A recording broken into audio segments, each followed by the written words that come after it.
siklus ketiga demonstrasi kontekstual modul 2.3 tentang coaching untuk supervisi akademik. Pada kesempatan ini saya akan berperan sebagai seorang pengamat untuk supervisi ini ya, Ibu. Dan saya Neni Herlina sebagai coach. Saya Gary Sugiarto sebagai coachee. Oke ya. Nah, dan di sini saya sebagai pengamat telah menyiapkan lembar observasi untuk proses praktik coaching model Tirta. Adapun nanti yang akan saya amati adalah langkah-langkah dalam model Tirta ini. Yang pertama adalah tujuan. Di sini saya akan melihat bagaimana cara coach menyampaikan tujuan coaching. Yang kedua, mengidentifikasi. Di sini juga saya akan mengamati bagaimana cara coach memberikan pertanyaan-pertanyaan dan umpan balik yang berbobot. Yang ketiga, saya akan mengamati rencana aksi. Di sini mengamati bagaimana cara coach memberikan pertanyaan-pertanyaan mengenai rencana aksi coach dalam menyelesaikan permasalahannya. Dan yang terakhir itu adalah tanggung jawab. Yang diamati adalah bagaimana cara coach memberikan pertanyaan dan umpan balik mengenai komitmen coach ya dalam menjalankan rencana aksinya. Baiklah, berikutnya saya persilakan kepada Ibu Neni dan Pak Gary untuk melaksanakan kegiatan coaching. Terima kasih Bu Siska. Di sini kami akan memperagakan praktek di mana Pak Gary adalah sebagai guru di SMA. Ia merasa kesulitan dalam penerapan pembelajaran sesuai dengan gaya belajar murid di kelas. Assalamualaikum Pak Gary. Waalaikumsalam Ibu. Iya, begini Pak Gary, saya akhir-akhir ini sering melihat Pak Gary tuh sering ngelamun Pak ya. Iya, saya ngelamun, saya bisik.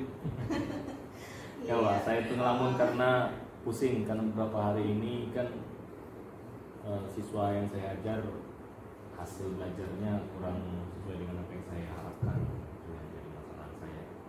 Jadi maaf kalau seandainya mungkin ada mungkin saya ngelamun, Iya. karena Ibu WhatsApp saya mungkin saya tidak balas WhatsAppnya itu mungkin.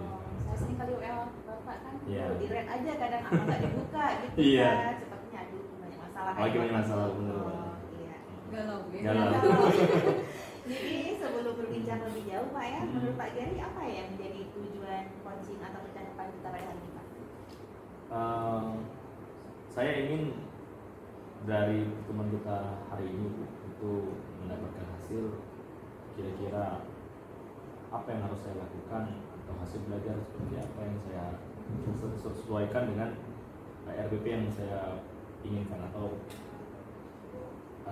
saya sudah menyiapkan produk hasil akhir apa yang akan saya lakukan lah untuk siswa sesuai dengan gaya belajar siswa masing-masing terkait dengan hasil belajarnya. Gitu ya Pak. Jadi kalau dalam proses pembelajaran yang diterapkan kepada murid itu kan, apakah murid itu menikmati proses belajar yang diterapkan dengan gaya belajar? Apakah tadi melalui RPP ini kan? Ya. Nantinya Bapak sudah menyiapkan RPP kan tentunya ada macam-macam gaya belajarnya Ya. seperti apa? Selama ini saya lakukan Bu, untuk proses pembelajaran yang kami lakukan itu sudah sesuai dengan RPP yang kami buat. RPP yang kami buat itu sesuai RPP Merdeka Belajar itu berdiferensiasi. Namun yang jadi titik masalahnya itu adalah di hasil belajar. Karena di hasil belajar yang kami buat itu masih satu seragam, belum sesuai dengan gaya belajar siswa. Harapan kita kan kalau nanti siswa yang benar mereka yang kinestetis, dia mungkin dengan membuat video, gitu kan.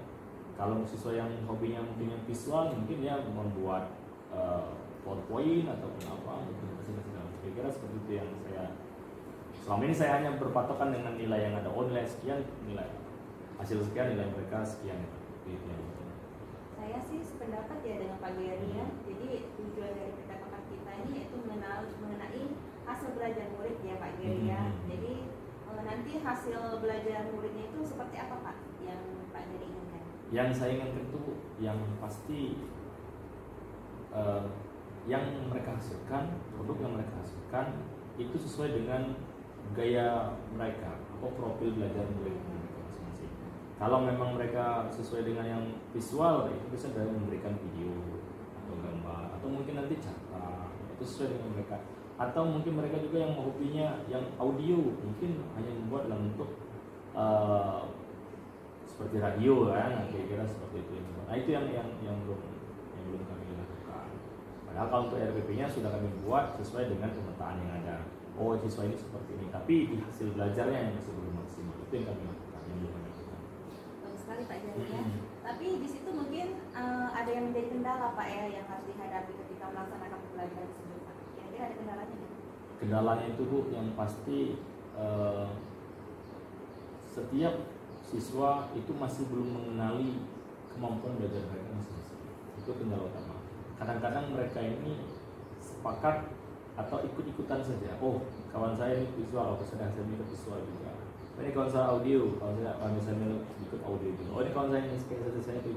Jadi mereka cenderung ikut-ikutan. Maka saya ambil kesimpulan saja kemarin. Mungkin itu salah. Itu salah yang sudah saya lakukan itu salah. Ya, saya sadar itu salah. Belum tepat ya, belum tepat. Jadi saya menyeragamkan hasil yang saya, oh pokoknya ini hasil belajarnya dengan selembar kertas mereka kerjakan itulah hasil belajar mereka. Itu yang saya lakukan. Saya sependapat sih sama Pak Geri. Iya. Jadi harus sesuai dengan kemampuan siswa itu sendiri ya. Jadi kalau menurut Pak Geri sendiri Pak ya kan ada rencana Iya. atau bagaimana kegiatan apa yang Pak Geri lakukan atau terapkan dalam proses pembelajaran selanjutnya ke depannya? Betul.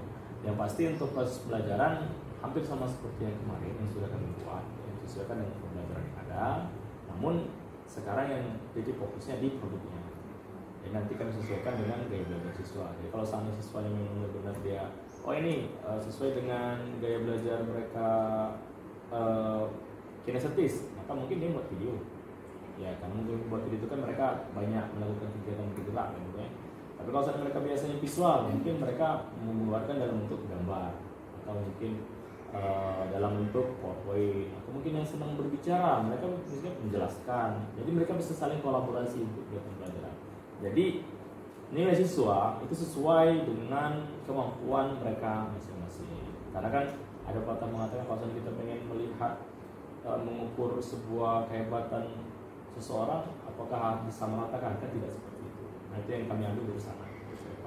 Saya setuju sih dengan gagasan Pak Geri ya Pak ya, dari paparan atau percakapan kita sejauh ini.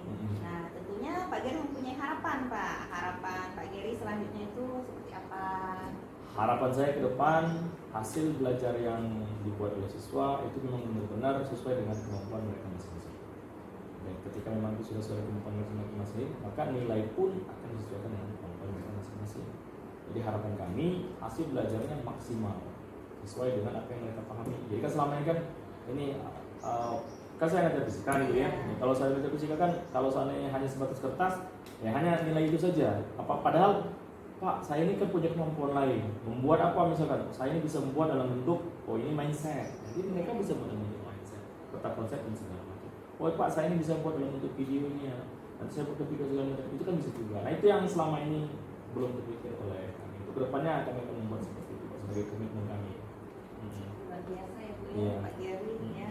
Saya setuju Tadinya sekali Pak. bagus. Iya bagus sekali ya. Jadi saya setuju Pak. Jadi proses pembelajaran yang Pak Geri terapkan itu sangat menarik Pak ya. Iya. Iya dan semoga bisa menjadi contoh bagi guru-guru lain dalam penerapan pembelajarannya di kelas ya. Amin. Terima kasih Bu untuk coachingnya. Semoga ke depan saya dapat memahami langkah-langkah untuk mencapai hasil belajar sesuai dengan yang saya harapkan tadi. Terima kasih Pak Geri ya, Ya. sudah memberi inspirasi dalam coaching atau percakapan kita pada hari ini dan juga telah meluangkan waktunya untuk kita Ya. saling Ya, berbagi ya, ya, pengalaman. Ya. Saya juga mungkin kalau punya masalah mungkin Pak Geri bisa tegur juga lah seperti saya menegur Bapak ya Pak. Iya ya. deh. Nggak bisa mana Iya, kita saling berbagi saja Ya, ya. saling berbagi. Intinya kita saling berbagi. Berbagi cerita Pak ya. Terima kasih Pak Geri ya. Ya. Ya. Mungkin hanya itu saja Pak ya. Ya. Percakapan kita pada Iya. hari ini Pak ya. Semoga nanti ke depan bisa diterapkan untuk ke depan yang pembelajaran. Ya. Assalamualaikum Pak Geri ya. Waalaikumsalam. Demikianlah simulasi ketiga kami tutup dengan wassalamualaikum warahmatullahi wabarakatuh dan saya kembalikan ke pengamat kami. Oke, tepuk tangan dulu ya. Oke, luar biasa ya untuk coaching yang ketiga ini juga ya hasilnya juga sudah cukup baik ya. Jadi berdasarkan pengamatan saya untuk alur Tirta ini, yang pertama itu adalah tujuan. Di sini coach telah menyampaikan tujuan coaching dengan baik ya. Menyampaikan keterbukaan untuk bersama-sama mencari solusi terhadap permasalahan yang coach hadapi. Lalu berikutnya identifikasi. Nah, di sini pertanyaan yang diberikan coach dapat menggali potensi yang dimiliki oleh coachee ya. Jadi memunculkan alternatif dari permasalahan yang dihadapi oleh coachee tadi sesuai dengan yang dihadapinya ya. Dan juga gaya bahasanya juga enak didengar ya. Dan dipastikan sudah akan nyaman di telinga oleh coachee itu sendiri. Nah, berikutnya yang ketiga itu adalah rencana aksi. Nah, berdasarkan hasil pengamatan saya, coachee juga sudah menyampaikan umpan balik ya yang positif kepada coachee di sini dengan memberikan beberapa apresiasi ya dari beberapa bahasan solusi yang disampaikan oleh coach dan coachee tadi. Yang terakhir itu adalah tanggung jawab. Nah, untuk alur ini pun coach sudah memberikan pertanyaan dan umpan balik dan coachee kepada coachee. Dan coachee pun di sini sudah memberikan komitmen ya bahwa nanti coachee akan berusaha untuk memberikan proses pembelajaran yang lebih baik lagi sehingga akan memenuhi harapannya. Jadi bukan hanya belajar itu menyenangkan ya Pak ya, tapi juga nanti nilai murid tersebut memenuhi kriteria pembelajaran yang telah disiapkan atau telah dirancang pada proses rancangan pembelajaran yang telah ada sebelumnya. Baiklah, demikianlah simulasi ketiga ini kami akhiri. Wassalamualaikum warahmatullahi wabarakatuh. Waalaikumsalam. Terima kasih.